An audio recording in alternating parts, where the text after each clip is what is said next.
आशा जी ने उम्र और शरीर की बढ़ती थकान को देखते हुए काम के लिए सरिता को लगा लिया। आसपास की अपनी पड़ोसनों से उसके काम की काफ़ी तारीफ सुनी थी उन्होंने, और उसके काम को देखने के बाद उनको अपना निर्णय उचित ही लगा।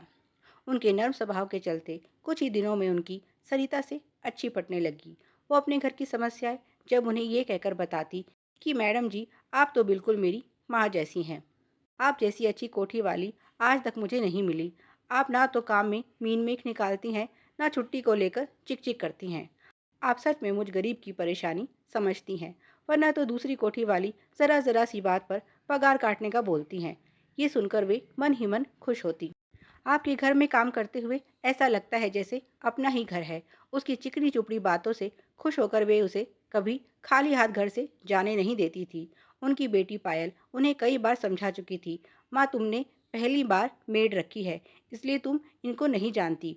ये सब एक जैसी होती हैं, इनके साथ ज़्यादा नरमी से ये सिर पर चढ़ जाती हैं, इसीलिए थोड़ा उस पर नज़र रखा करो। ये चीज़ें बर्बाद करने में अव्वल होती हैं। खासकर पानी और साबुन की तो पक्की दुश्मन होती हैं। लगाती कम है, बहाती ज़्यादा है।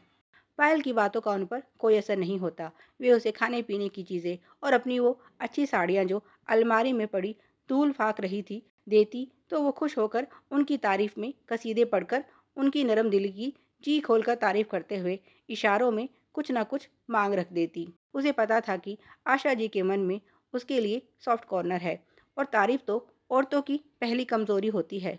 ये वो अच्छे से जान चुकी थी, तो बस वो उसका लाभ उठा रही थी। अब उसके काम में भी पहले जैसी बात नहीं थी, लेकिन आशा जी अपनी तारीफ़ें और दूसरों की बुराई सुनने की इतनी आदी हो चुकी थी कि सब नज़रअंदाज कर रही थी।